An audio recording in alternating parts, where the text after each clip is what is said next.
안녕하세요. 모텔의 박기돈입니다. 네, 지금 여기는 더 K 호텔이고요. 오늘은 렉스턴 스포츠 칸을 시승을 할 겁니다. 지난번 신차 발표에서 말씀드린 것처럼 렉스턴 스포츠 칸은 후륜에 리프 스프링이 적용된 파이오니어 트림과 또 그 5링크 스프링이 적용된 프로페셔널 두 가지가 있는데 오늘 두 가지를 다 탑니다. 그리고 오늘 제가 먼저 탈 차는 리프 스프링이 적용된 파이오니어 모델인데요. 여기 보시면 지금 휠이 17인치 휠이 적용이 되어 있죠. 그리고 넥센의 이 타이어가 좀 더 그 하중을 견딜 수 있는 타이어를 여기 장착을 해놨습니다. 실제로 그 공기압도 프로페셔널에는 34 psi가 들어가는데 여기는 40 얼마가 들어간다고 하더라고요. 그래서 여기에다가 최대 700kg까지 중량을 실었을 때 타이어가 견딜 수 있도록 17인치 타이어와 이 폭이 굉장히 넓은 이 타이어를 기본으로 제공을 하고 있습니다.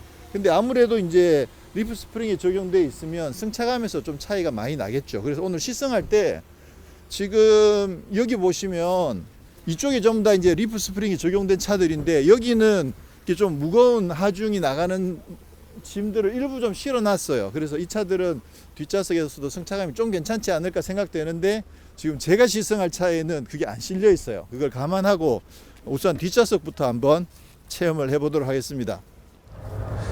네, 우선 아무래도 뒷좌석에서 가장 관심 있는 부분은 일단은 공간이죠. 근데 공간은 지난번에 렉스턴 스포츠랑 일단 똑같기 때문에 뭐 큰 차이는 없습니다. 지금 요 시트를 앞에 제가 아까 잠깐 앉아가지고 제가 평소에 이렇게 적당히 앉을 수 있는, 다리 쭉 뻗은 상태가 아니고 앉을 수 있는 정도로 지금 세팅을 해 놓은 상태인데 이렇게 앉으면 무릎 공간이 한 5cm 정도 여유가 있어요. 그렇긴 한데 좀 아무래도 좀 답답한 느낌이 들죠. 앞에 조금 체구부가 조금 작으신 분이 조금만 당겨주면 그래도 조금 여유가 있긴 한데 밑에 시트 밑에 발 넣을 수 있는 공간도 좀 여유가 있고요. 이렇게 되면 아마 주로 다리를 이렇게 꼬고 이렇게 앉아서 가야 편안할 것 같은 생각이 듭니다. 공간 자체는 뭐 이 정도면 충분히 여유 있다고 생각이 돼요. 이 정도만 하더라도 뭐 웬만한 장거리 여행 가는데 크게 뭐 많이 아쉽지는 않은 정도. 물론 이 등받이가 조금 더 누워진다든가 아니면 등받이 각도를 조절할 수 있다든가 하면 좋을 텐데 등받이 각도까지 조절이 되진 않고, 그리고 현재 세워진 요 등받이가 예전에 비해서 좀 많이 누워져 있는 수준이라서 어차피 이 차를 타고 장거리를 이동해야 되는 상황이다라면 이 정도는 충분히 감수할 수 있을 정도는 된다고 생각이 되고요. 여기 손잡이 잘 마련이 돼 있고 여기도 손잡이가 있고 여기도 손잡이가 있고, 여기는 디자인이 야, 이렇게 각을 빡빡 지워 놔가지고 각을 팍 지워 놨네요. 뒷좌석에도 열선 시트가 마련되어 있고요. 이쪽에 송풍구가 좌우에 분리되어 있는 송풍구가 있습니다. 시트백 포켓이 있고요. 헤드룸도 이 정도면 상당히 여유가 있습니다. 자, 그러면 이번에 이제 렉스턴 스포츠 칸으로 바뀌면서 또 관심 있는 부분, 이제 승차감 부분인데요. 기존보다 휠 베이스가 110mm가 더 늘어났기 때문에 아마 승차감에서 조금 더 나아졌을 거다라는 것을 충분히 기대할 수가 있고요. 그런 반면에 지금 현재 타고 있는 거는 앞에 말씀드린 것처럼 리프 스프링이 적용되어 있는 모델이거든요. 그러다 보니까 리프 스프링은 아무래도 이제 무거운 짐을 싣는 걸 가정해 가지고 굉장히 그 하중을 견딜 수 있도록 스프링과 타이어와 휠 같은 것들을 다 세팅을 해 놨거든요.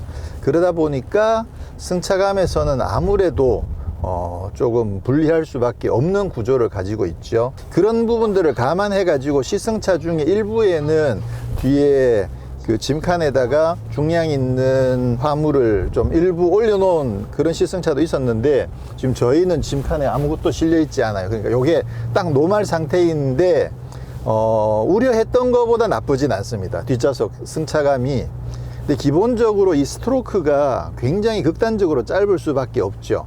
노면의 굴곡 이런 것들이 거의 다 전달이 돼요. 그런데 그 충격이 들어올 때 생각보다 충격을 좀 흡수를 많이 하고 들어오는 느낌이에요. 그 노면에 잔진동이 들어오는 그 충격을 어느 정도 이렇게 커버를 씌워 가지고 조금은 부드럽게 그렇게 만들어서 들어오고 있어서 노면에 이렇게 굴곡이 좀 심한 데를 달릴 때는 어쩔 수 없어요. 그때는 진짜 뭐 아무래도 이 스트로크 자체가 워낙 없기 때문에 충격을 흡수해내는 실력이 좀 많이 떨어지는데, 그렇지만 생각보다 이 뾰족하게 들어오는 충격은 거의 없을 정도로, 이게 지금 구조가 그 프레임이 있고요. 프레임 위에 이 캐빈하고 뒤에 화물 칸을 두 개로 분리된 차체를 그 프레임 위에 올렸잖아요. 그렇게 되면 이 프레임하고 위에 캐빈하고를 고정을 시키는데, 지금 요거 같은 경우는 4군데 고정이 되어 있어요. 물론 거기 이제 부싱을 넣어 가지고, 그게 아무래도 모노코크 바디보다는 이렇게 큰 충격이 탕 전달이 됐을 때 이 프레임하고 위에 캐빈 사이의 진동이 조금은 있을 수밖에 없거든요. 그래서 지난번 코란도 스포츠에 비해서는 렉스턴 스포츠는 그 진동을 굉장히 잘 잡았더라고요. 그래서 이 캐빈이 좀 짧죠. 그냥 일반 렉스턴 같은 경우에는 그래도 차체가 기니까, 긴 차체가 프레임 위에 올라가 있으니까 이 진동이 아무래도 조금 적을 수 있고, 그런 반면에 렉스턴 스포츠는 그 캐빈이 잘려져 있잖아요. 좀 짧은 캐빈이 올라가 있다 보니까 아무래도 진동이 조금 더 들어올 수밖에 없는데, 그래도 렉스턴 스포츠는 그 진동을 굉장히 잘 잡아 놨더라고요. 그래서 이게 충격이 들어올 때 하체하고 상체가 이렇게 따로 노는 느낌은 굉장히 좀 잘 잡아 놨었는데, 근데 그래도 역시나 아무래도 좀 큰 충격이 땅 들어오면 하체의 충격보다는 이 중간에서 오는 그 충격이 진동이 조금은 있는 것 같긴 해요. 특히나 이제 뒷좌석에 오니까 그런 느낌을 많이 받게 되는. 앞좌석에서는 별로 못 받았었고, 그리고 또 지난번 렉스턴 스포츠의 그 파이브링크 서스펜션 그 차에서는 또 특히나 거의 느끼지 못했는데, 지금 요 차에 오니까 살짝 그런 느낌이 올라오는 부분이 조금 있네요. 그 부분 이따 운전하면서 운전석은 어떤지, 또 파이브링크 모델은 어떤지도 한번 비교를 한번 해보도록 하겠습니다. 그래서 결론적으로 리프 스프링이 적용되어 있더라도 충격이 아주 거칠게 들어오진 않는다. 이게 헤드레스트를 좀 올려야, 그렇죠, 이렇게 하면 좀 더 많이 편해지겠죠. 그리고 아무래도 속도가 좀 올라가면 이 엔진 부밍음이 뒤쪽에서 더 많이 들리나? 바람 소리도 좀 들어오긴 하는데, 김성원 기자가 들으면 아마 바람 소리가 많이 들어와요 할 것 같은데, 제가 듣기에는 뭐 그렇게 심한 수준은 아닌, 이 차의 방음 수준도 이 차의 포지셔닝을 생각하면 뭐 그렇게 나쁘진 않습니다. 제 생각은 그래요. 이 모니터 각도는 조금 잘못 잡았네요. 이쪽을 살짝 더 돌려야 될 것 같은데, 지금 이쪽 창문이 여기 살짝 비치거든요. 그렇게 되면 이쪽은 이제 정보를 파악하기가 조금 어렵죠. 이게 디젤인데도 지금 아이들링 상태에서 진동은 정말 잘 잡았네요. 이거는 오히려 팰리세이드 디젤보다 진동은 더 잘 잡은 것 같은데. 이게 프레임 바디여서 좀 그럴 수도 있겠구나. 지금 엔진 소리도 굉장히 약하게 들어와요. 지금 디젤인데도 아이들링 상태에서 엔진 소음이나 진동은 아주 괜찮은 수준입니다. 잘 해놨네요. 이건 뭐 가솔린에 대한 선택 옵션이 없으니까 디젤을 선택할 수밖에 없는데, 디젤이라고 해서 전혀 아쉬움이 없을 정도로 좋습니다. 지금 저쪽에서 돌아올 때 최소 회전 반경이 생각보다 나쁘진 않았거든요. 근데 여기 한 번 더 돌아보도록 하겠습니다. 한 방에 돌 수 있을래나? 각을 잘 잡으면 돌아질래나? 짠. 우와, 한 방에 도네. 야, 아무래도 휠 베이스가 워낙 길다 보니까 3.3m나 되기 때문에 그 회전 반경에 대한 부분도 사실 조금 부담스러울 수밖에 없죠. 근데 기본적으로 이 차는 그 이륜 구동이 기본이다 보니까 아무래도 회전 반경에서 조금 여유가 있는 것 같아요. 사륜으로 바꾸게 되면 조금 더 많이 멀어지긴 하겠죠. 특히나 4L로 바꾸게 되면 굉장히 많이 멀어지는데, 지금 상태에서는 생각보다 큰 공간을 많이 차지하지 않고 회전 반경이 확보가 된 것 같아요. 이번에 렉스턴 스포츠 칸으로 바뀌면서 또 많이 궁금해 하시는 부분이 결국 이제 출력에 대한 부분인데요. 기존의 렉스턴 스포츠랑 똑같은 2.2 디젤 엔진을 그대로 쓰고 있는데 출력은 그대로 181마력인데 최대 토크가 2kg 메타가 조금 더 올라갔죠. 최대 토크가 2kg 메타가 올라갔는데 최고 출력이 똑같다라는 거는 결국은 최고 출력이 나오는 그 포인트에서는 최대 출력이 안 나온다는 이야기인 거죠. 아무래도 제일 신경이 많이 쓰이는 부분이 짐을 좀 많이 실었을 때 출발하는 게 아무래도 제일 큰 부담이겠죠. 그런 부분들을 감안해서 세팅을 했을 거라는 생각이 들고요. 지금 현재 뭐 빈 차인 상태에서는 힘에 대한 아쉬움은 지금으로서는 없습니다. 물론 이게 완전 고속 영역으로 가면 좀 부족할 수도 있겠지만 이 차가 어차피 뭐 완전 고속으로 달리는 차는 아니라고 본다면 평상시 주행에서 힘 부분은 크게 아쉽진 않을 것 같아요. 근데 진짜 짐을 많이 싣고 언덕을 자주 다니시는 분은 뭐 아쉬움을 많이 이야기하실 수도 있으시겠지만 그렇지 않은 일상적인 정도에서는 제가 봤을 때는 힘 부족은 크게 느껴지지 않지 않을까라는 생각이 듭니다. 가속은 그냥 뭐 무난하고요. 또 가속할 때 회전수가 올라가면서 좀 부밍음이 좀 뒷자리에 있을 때도 좀 들어왔었는데 여전히 부밍음이 좀 들어오고 있고요. 승차감 부분은 역시나 이 전체적으로 서스펜션의 스트로크 자체가 워낙 짧다 보니까 이 노면에 따라서 차체가 계속 뒤틀려요. 그 부분은 어쩔 수 없는 좀 한계가 아닌가라는 생각이 듭니다. 그렇지만 아까도 말씀드렸던 것처럼 이런 요철을 지나갈 때 이 요철을 생각보다는 조금 부드럽게 흡수하면서 넘어가는 스타일이어서 아주 신경질적으로 들어오지 않는 점은 그나마 좀 다행이라는 생각이 드네요. 근데 지난 12월에 팰리세이드가 등장하면서 사실 뭐 폭발적인 지금 반응을 얻고 있죠. 그러면서 자연스럽게 렉스턴과 비교를 좀 많이 했었는데 근데 뭐 렉스턴 스포츠 칸이 등장하면서 오히려 또 자연스럽게 더 많이 팰리세이드랑 비교를 할 수 있는 그런 기회가 생겼다라는 생각이 들고요. 지금 제가 팰리세이드 3.8 가솔린을 시승하고 있는 중에 지금 오늘 이 차를 시승을 하는 거거든요. 근데 확실히 주행 느낌 자체가 좀 달라요. 이 차는 프레임 바디에 이제 픽업 트럭이고 팰리세이드 같은 경우는 이제 모노코크 바디의 SUV다 보니까 근데 팰리세이드가 서스펜션 세팅을 굉장히 단단하게 해놨거든요. 그래서 전체적으로 워낙 단단하죠. 그나마 좀 충격 흡수하는 게 예전 산타페보다는 조금 부드럽게 흡수를 하고 있어 가지고 전체적으로는 뭐 노면이 아주 거칠지 않은 데서는 승차감은 나쁘진 않은 편이긴 한데 아무래도 요철이 있는 곳을 지나가다 보면 이게 너무 단단한 거 아닌가? 라는 생각을 조금 하게 되거든요. 스트레스를 받는 정도는 아닌데 그래도 그때마다 조금 더 부드러웠으면 좋겠다 라는 생각을 하게 되는데 이 스포츠 말고요. 기본형 렉스턴도 전체적으로 단단하게 세팅되어 있지만 확실히 팰리세이드랑은 느낌이 조금 다르게 또 충격 흡수하는 것도 오히려 렉스턴이 충격을 좀 더 많이 흡수하는 그런 구조로 되어 있었는데 근데 지금 시승하고 있는 이 렉스턴 스포츠 칸의 파이오니어 트림 같은 경우는 뒤에 이제 리프 스프링이 있다 보니까 이 차는 아무래도 좀 더 노면 상황에 따른 거동 뭐 이런 것들이 보통 SUV보다는 조금 더 부담스럽긴 하네요. 저번에도 말씀드린 것처럼 이 차를 좀 그 승차감을 좋게 타려면 늘 뒤에 짐을 싣고 다녀야 되나 이런 생각을 하게 되는데 네, 지금은 이제 약간 그 고속도로에 올라왔는데요. 노면의 정보를 진짜 다 읽고 가는군요. 근데 휠베이스가 늘어난 만큼 조금 더 고급스러워진 느낌이 주행 감각에서 느낌이 드는 것 같기도 하고 아닌 것 같기도 하고 힘은 부족하네요. 네. 추월하려고 하면 좀 힘이 답답할 것 같긴 합니다. 킥다운을 해도 이렇게 훅 치고 나가는 맛은 별로 없어요. 어쩔 수 없구나.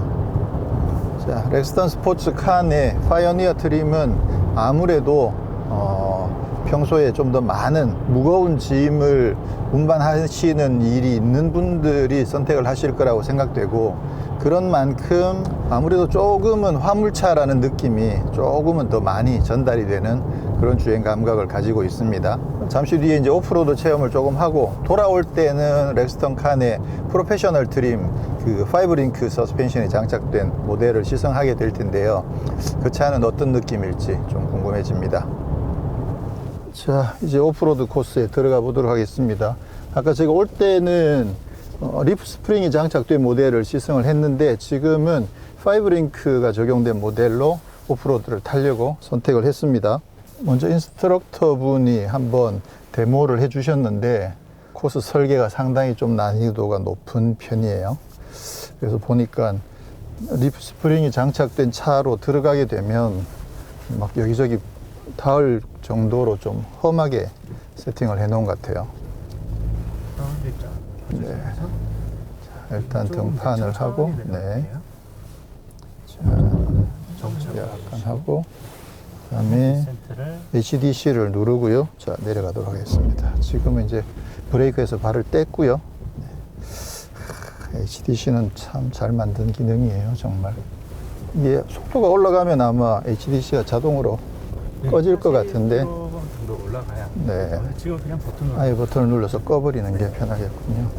네, 지금 그 사륜구동 시스템은 4H로 주행을 하도록 하겠습니다. 오늘은 그 4L로 놓아야 될 만큼의 그런 곳은 지금 현재 세팅은 안 되어 있어서 4H로도 다 주행이 가능하다고 합니다.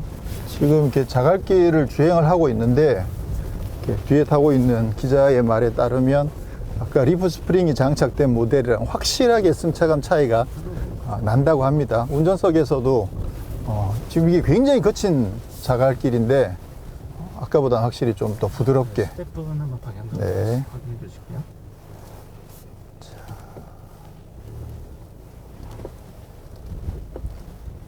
여기 통나무 코스인데 일반적인 통나무 코스처럼 안 해놓고 좌우로 기울어지도록 통나무 코스를 설계를 해놔가지고 자, 여기도 이제 통나무 코스인데 아까 보니까 이게 리프 스프링이 장착된 모델은 이쪽 그 리프 스프링 자체가 여기 좀 걸리는 경우들이 생기더라고요.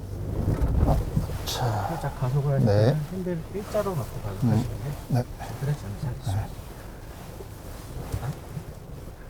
이런 코스 지나갈 때는 그냥 속도를 줄여가지고 넘어야 될 때 그때만 탄력을 잠깐 받고 또 내려갈 때는 살짝 감속을 해주면 그럼 좀 더 부드럽게 가는데 지금은 거의 뭐 엑셀 안 밟고 그냥 아이들링 상태에서 저절로 브레이크만 안 밟아도 다 통과할 수 있는 정도가 되네요.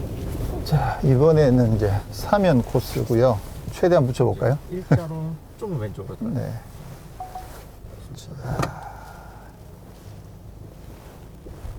핸들은 이제 일자로 네. 잡아주시고요. 어우.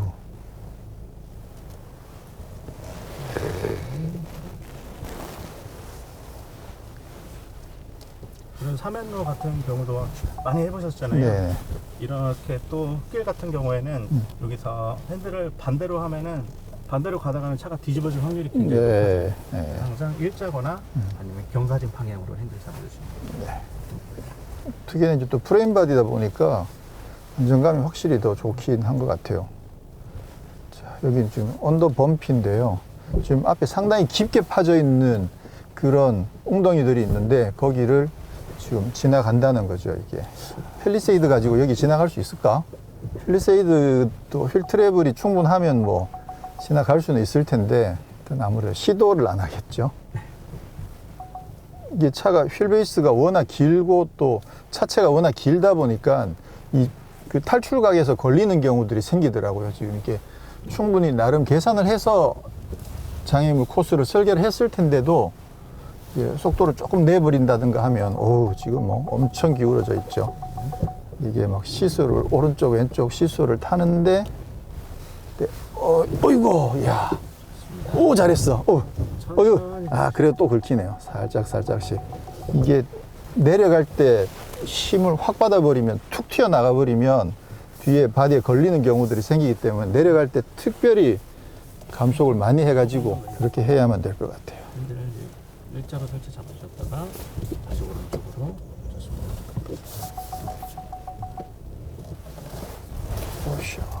일자로 잡아주시고 자, 자, 왼쪽으로 조금 더 올려주시고 일자로 해주셨다가 좋습니다. 반대로 핸들을 일자로 살짝만 했다가 움직이는 로션이 살짝 옳지. 네, 좋습니다. 아마 영상에서도 보이실 텐데 이게 타이어가 슬립이 일어나면 전체적으로 구동력을 전환하는 과정들이 있는데요. 그때 이게 구동력이 전달되면서 이렇게 좀 탕 하면서 튀는 느낌이 있어요. 그 부분은 사실 웬만한 좀 고급 SUV들에서는 그런 느낌 사실 잘 없거든요. 구동력이 이동을 하더라도 브레이크를 잡더라도 이렇게 탕 튀면서 가는 느낌은 잘 없는데 이 차는 좀 갑자기 탕 튀는 느낌이 있어서 그 부분은 글쎄요, 개선이 돼야 되는 건지 아니면 어떤지 모르겠는데 하여튼 좀 지금까지 경험해 본 적이 없었던 슬립이 일어나다가 슬립이 일어나지 않는 바퀴로 구동력을 전달할 때 이렇게 탕 튀면서 그렇게 전달되는 느낌이 좀 있습니다. 네, 이렇게 오프로드는 체험을 했고요.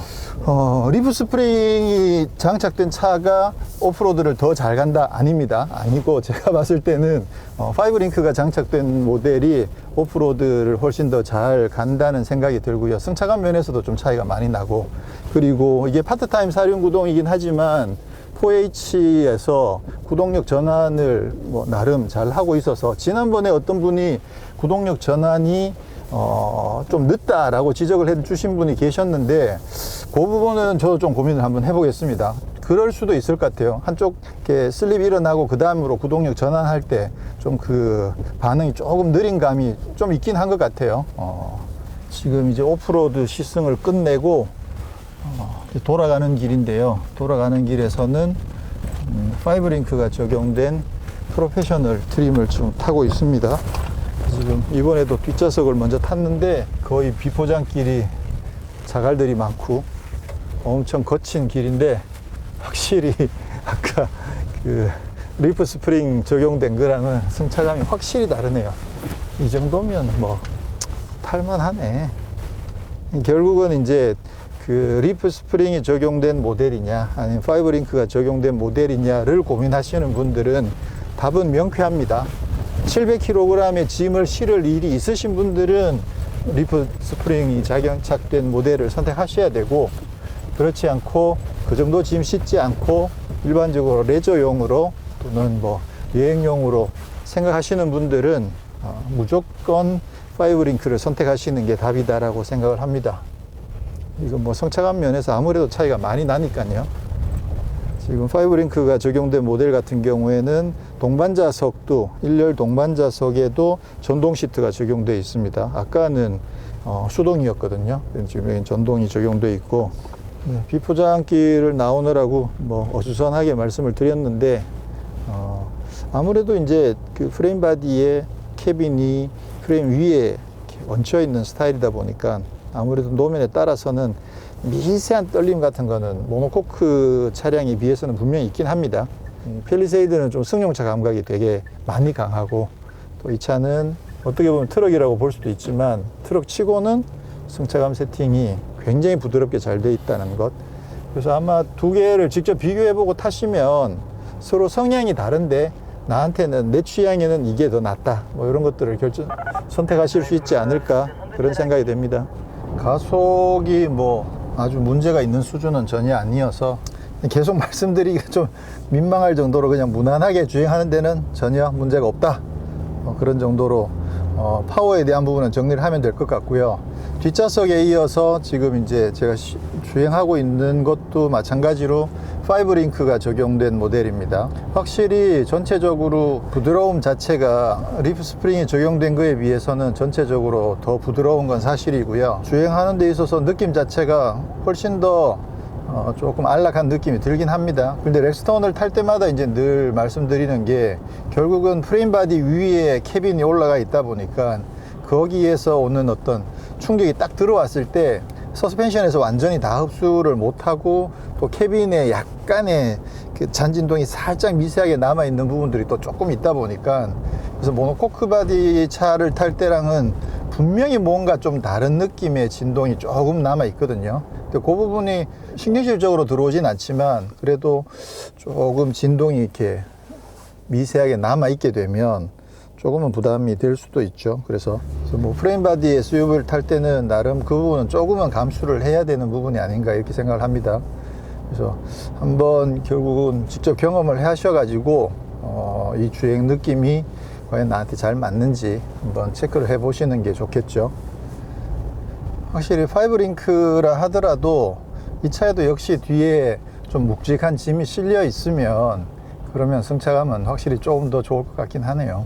이번에 렉스턴 스포츠 칸이 출시되면서 그 5링크 모델인 프로페셔널에는 나름 쌍용에서는 ADAS라고 이야기하는 기능들이 몇 가지가 추가가 됐는데요. 뭐 전방 추돌 방지를 위한 긴급 제동이라든가 사선 이탈 경고 시스템이라든가 또 후측방 경고 시스템, 이렇게 방향지 시동을 켰는데 뒤에 차가 있으면 경고를 울려주는 그런 기능들이 좀 추가가 돼서 나름 안전 주행에 좀 도움이 되긴 합니다만, 흔히 ADAS라고 이야기하면 그 스마트 크루즈 컨트롤이나 아니면 이제 스티어링 어시스트가 어느 정도는 좀 들어가 있어 줘야 우리가 ADAS라고 이야기를 하게 되는데, 지금 그 부분은 완전히 빠져 있습니다. 네, 쌍용에서는 이제 티볼리에는 엘카스가 적용되어 있죠. 그렇긴 한데 지금 이 차에는 아예 엘카스도 들어가 있지 않고, 그리고 스마트 크루즈 컨트롤도 없어서 아무래도 뭐 G4 렉스턴이라고 하더라도 역시 적용이 안 되어 있다 보니까 딱히 경쟁 모델이라고 하긴 좀 애매하긴 합니다만, 현대기아차 쪽의 SUV들이랑 경쟁하기에는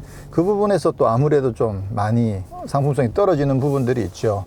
근데 이게 G4 렉스턴 같은 경우는 아무래도 직접적으로 더 경쟁을 하게 되는데, 렉스턴 스포츠, 특히나 이 렉스턴 스포츠 칸 같은 경우에는 현대기아차에는 뭐 딱히 경쟁 모델이 없는 상황이다 보니까 결국은 뭐 거의 독주 체제가 계속 유지가 될 것 같고, 이번에 이제 칸이 출시가 되면서 아무래도 좀 더 그 시장을 더 넓힐 수 있는 그런 계기를 마련했다 이렇게 생각을 할 수 있겠습니다. 네, 그리고 뭐 통풍 시트, 히팅 시트, 스티어링 휠 열선 이런 편의 장비들은 잘 갖춰져 있습니다.